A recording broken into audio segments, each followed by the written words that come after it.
A Pablo lo conocemos por su actividad en el ámbito de la salud, pero alguna vez tuvo la vocación, quiso ser sacerdote, se metió en el seminario. Fue así, creo, ¿no? Pablo fue por vocación propia, fue una determinación personal. Propia, sí, sí. Correcto. No era chiquito.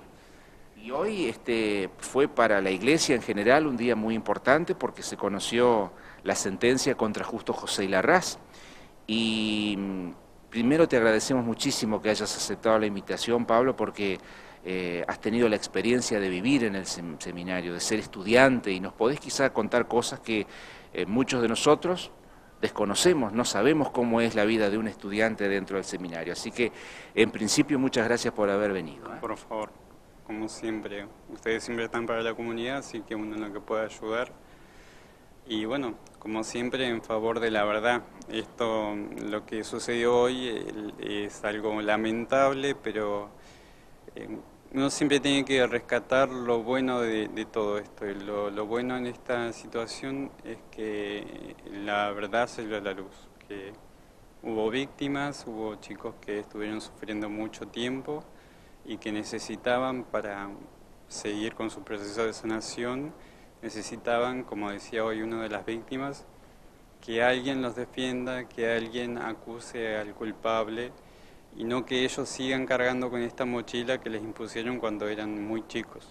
Hay que ser muy valiente, Pablo, lo decíamos hoy antes de arrancar con esta nota, hay que ser muy valiente para denunciar una situación así que tiene que ver con tu intimidad, que tiene que ver con tu sexualidad, con cosas muy personales realmente, muy difícil para un adolescente, para una persona de tan corta edad, animarse a denunciar. Sí, sí, sí. En cualquier situación de abuso es muy difícil. Hoy en día, gracias a Dios que en todos los ámbitos se está dando que por el conocimiento que se da, las situaciones de abuso cada vez son más expuestas, la gente o los chicos tienen más elementos como para no estar tan expuestos o saber defenderse o pedir ayuda. Pero sin duda que en aquellos chicos como los que hoy estuvieron presentes en el juicio, en ese momento que les tocó vivir, en aquella época, en aquella situación, entre las paredes del seminario, no era nada fácil enfrentar lo que ellos tuvieron que enfrentar. A ellos lamentablemente fueron víctimas de una persona que los hizo todo el tiempo sentir a ellos culpables de las situaciones que estaban viviendo, culpables por vergüenza, por miedo, vaya Dios a saber por qué más, ¿no? Pero bueno, por eso es rescatable que ellos se hayan podido animar a dar este paso, porque no solamente a ellos les va a hacer bien, sino tal vez a mucha otra gente, muchos chicos que pueden seguir su ejemplo y mucha gente que tal vez pueda seguir estando expuesta a estas situaciones. Hay muchos chicos que tal vez también fueron víctimas de Larraz y no han denunciado, pero gracias a estas personas que tuvieron el coraje de denunciarlo, ahora van a sentir el alivio, la sanación de lo que han padecido todos estos años. Pablo, ¿pudiste conocer a alguna de las víctimas? Porque me decías recién antes de empezar que has tenido la posibilidad de acompañar a muchos de ellos, algunos a la distancia, telefónicamente, otros quizás de manera un poco más cercana. Y Larraz fue prefecto de disciplina hasta 1995. 93. Hasta 1993. No tuviste vos la posibilidad de conocerlo, Larraz. Yo ingresé al seminario en el año 1994, justo unos meses después de que él se fuera de viaje a Roma. Así que personalmente no lo conocí. Solamente tenía algún que otro comentario de algunos compañeros míos que sí lo habían conocido, pero no más que eso. Igual había mucho silencio con el tema de Larraz. Era como una persona de la cual no se podía hablar mucho. O sea, cosas que uno en ese momento y con la edad que uno tenía no entendía o no le daba importancia. bueno, hoy en día uno puede entender Sí, por qué se daban ciertas cosas. seguro. ¿Con qué edad ingresaste al seminario? Yo tenía 14 años. 14 años. Empecé segundo año de la secundaria de aquella época, cuando la secundaria eran 5 años. Claro. La mayoría cursa sus estudios secundarios y después continúa en el seminario cursando teología, preparándose precisamente para ser sacerdote, ¿no? Así es la mayoría. Algunos hacen la secundaria afuera y después entran, hacen la filosofía y la teología, pero la mayoría de los que entraban en el seminario menor seguían en el seminario mayor. ¿Qué te contaban con respecto a la personalidad del cura Larraz? Y el padre Larraz, algunas personas lo ignoraban, nunca hablaban de él, y otras, tal como se escuchó muchas veces, hablaban con una cierta fascinación de él, como que era un cura muy bueno, muy canchero, muy comparador, muy cercano, eh, tal cual como uno ha escuchado en todo este tiempo del juicio, las conductas que él tenía, de decir, bueno, tener un grupo selecto con los cuales era el amigo perfecto y otro grupo con los cuales era totalmente indiferente. Eso es lo poco que uno pudo escuchar. Claro. Y seguramente que en ese momento se marcaba la diferencia con los nuevos prefectos que llegaron al seminario, insisto, en el año que ingresaste vos, porque allí fueron otros los prefectos de disciplina que estaban al frente del trabajo, ¿no? Sí, yo entré y ya había un nuevo prefecto. ¿Y qué es un prefecto de disciplina? ¿Cuál es la función que cumple? Contanos un poco acerca de las autoridades dentro del seminario, cómo es el organigrama, cómo es toda esa cuestión vinculada con las autoridades, con quienes dirigen, con quienes organizan el trabajo. Bueno, en el seminario menor, la cabeza, digamos, de la institución era el rector, que en aquel momento, cuando yo ingresé al seminario, era el padre Puigel, antes de ser obispo. Y a su vez, él tenía a su cargo dos prefectos, uno del seminario menor, que era primero y segundo año, y uno del seminario menor mayor, que era tercero, cuarto y quinto. A su vez, ellos tenían estudiantes avanzados de sacerdotes, que eran los que vivían con nosotros, los que nos levantaban a la mañana, los que nos marcaban los horarios, los que convivían con nosotros, ¿sí? Que eran chicos jóvenes que estaban estudiando filosofía o teología.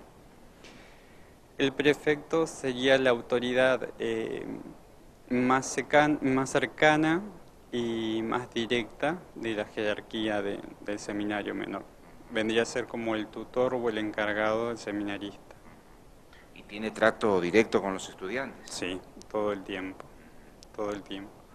Vendría a ser la autoridad primera a la que uno se tenía que dirigir, a la que uno se debía. Claro. Por lo que hemos leído estos días en los diarios, está a cargo de la educación de los chicos que participan de las actividades. Sí.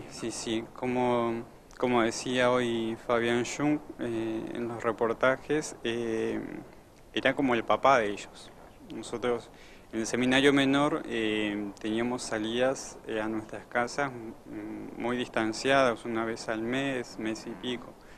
Entonces, justamente el prefecto era como la figura paterna del seminarista menor, o debía serlo. ¿Y un estudiante cómo desarrolla su vida dentro del seminario? ¿Se levanta temprano? ¿Qué tipo de tareas realiza? La vida del seminario se dividía prácticamente en las horas de clase, que podían ser de mañana o de tarde, eso fue variando a lo largo del tiempo. A contraturno, por ejemplo, cuando yo ingresé las clases eran de mañana, así que por la tarde teníamos horas de estudio. Y teníamos en esas horas de la tarde, teníamos también tiempo dedicado al trabajo, al deporte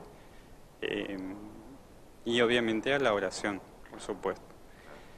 Es una vida bastante rutinaria, con horarios muy marcados, cada día tenía sus horarios, sus ocupaciones, era muy rutinario. ¿Qué tipo de trabajos realizan los chicos que estudian en el seminario? Los trabajos más que nada eran de mantención del edificio, ¿sí? Principalmente de eso. A veces los fines de semana se abocaba a algún trabajo más especial, pero por cuestiones de mantenimiento del parque, porque el seminario tiene un predio muy grande. Nuestro trabajo era más que nada mantener la casa. Sí. Pablo, y decíamos hoy que tuviste la posibilidad de acompañar a algunos de los chicos. eh, ¿Pudiste conocerlos allí en el seminario? ¿O algunos de ellos por lo menos? De los denunciantes, sí, la mayoría los conozco. La mayoría los conozco y con algunos de ellos sí estuve tratando de, como puede uno a la distancia, estar acompañándolos todos los días con algún mensajito, algún llamado, algunas palabras de aliento, porque para ellos no era nada fácil. Y bueno, ellos totalmente agradecidos, por supuesto. Hoy, cuando terminaba la sentencia, Maximiliano, que es el que está viviendo en Chile, que en este momento está allá en Chile, me manda un mensaje agradeciendo el acompañamiento de todo este tiempo. Entonces uno ahí dimensiona qué tan duro y qué tan difícil fue para ellos cargar semejante cruz y tener que vivir este momento como denunciantes, como testigos, como víctimas. Y qué valiente, reiteramos lo que dijimos al comienzo, Sí, ¿no? Qué valiente. totalmente.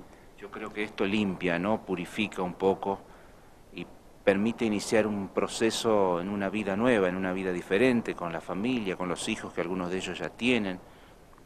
Sí, sí, sí, para muchos de ellos va a ser un renacer, porque bueno, los que han formado su familia ya la han formado con esta herida, con este sufrimiento, con este padecimiento, y es como que ahora algo va a cambiar en ellos y van a empezar a vivir o subsanar algo que desde el principio de la conformación de su familia lo estaban cargando. Incluso muchos con sus familias recién hablaron del tema, ahora en la instancia del juicio. No es nada sencillo. En lo personal, si me querés contestar, si podés hacerlo, o si has podido charlar con algunos de los chicos en este tiempo, 25 años, y no es una prisión en una cárcel, es una prisión domiciliaria. ¿Es suficiente? ¿Está bien?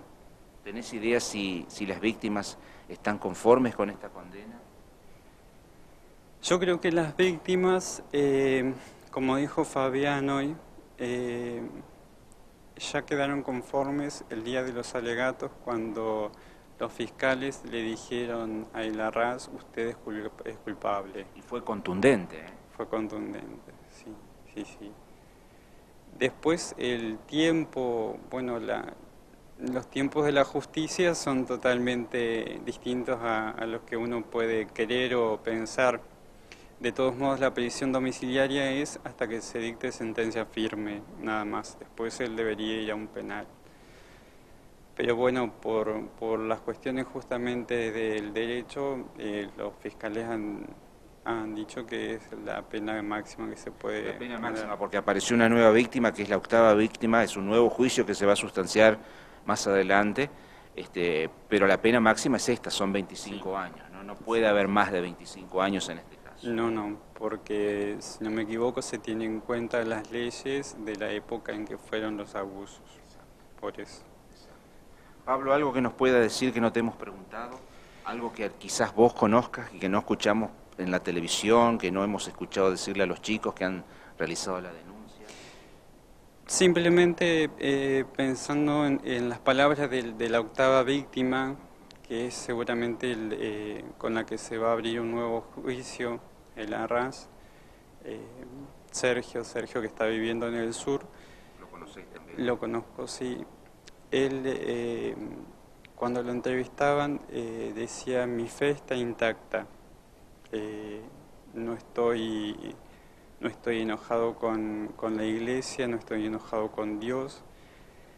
Y creo que, aunque sea difícil, es una actitud muy valorable y de imitar, porque fue una persona la que de forma enfermiza y aprovechándose del poder que una institución le había otorgado, se aprovechó de las criaturas que tenía a su cargo. Y tal vez decisiones de otras personas que no fueron las adecuadas, pero que no son ni Dios ni son la Iglesia, porque la Iglesia somos todos. Entonces creo que más allá de todo lo vivido y de todo lo que pasó, esto nos tiene que fortalecer como cristianos, como miembros de la Iglesia, como para decir, bueno, esta no era la Iglesia que yo quería, esta no es la Iglesia que yo quiero, pero no por esto yo voy a perder mi fe, al contrario. O sea, se llegó a la verdad y eso es lo más importante. Qué buen mensaje, Pablo, sobre todo teniendo en cuenta que en algún momento descubriste la vocación, quisiste ser sacerdote, cuando muchos pensamos que esto le hace mucho daño a la Iglesia Católica en realidad, y cuando los sacerdotes también permanentemente a través de los medios y en cuanta oportunidad tengan, aquí mismo también lo han hecho en alguna oportunidad, dicen que hay que rezar para que aparezcan curas, porque hacen falta sacerdotes en nuestro país, en el mundo hacen falta sacerdotes. Sí, y no solamente para que haya más, sino para que los que hay sean buenos y sean santos. Siempre en la Iglesia se pide por las vocaciones y por la santidad de los sacerdotes. Entonces, ante estas situaciones uno toma conciencia de lo importante que es que nosotros recemos por aquellas personas que están en la jerarquía de la Iglesia, para que tengan la palabra justa, la decisión adecuada, en el momento adecuado, en situaciones que pueden ser tan complejas y tan delicadas como la que hemos vivido estos días. Gracias por tu tiempo, ha sido un placer. No, por favor, igualmente.